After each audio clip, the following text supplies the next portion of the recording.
For the repair of power supply unit, the following procedures were necessary.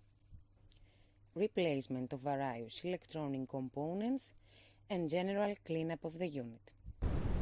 For testing, we add 150 volt AC power supply, a multimeter and a lamp.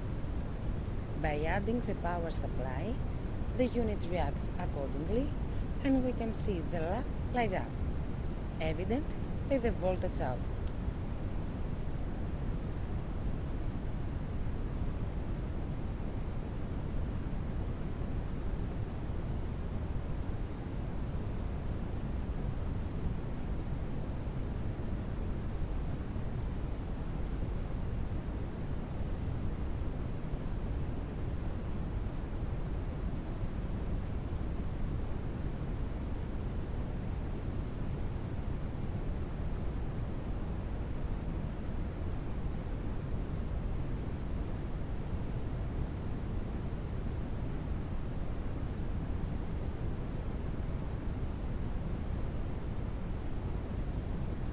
No further testing is possible due to lack of additional unit.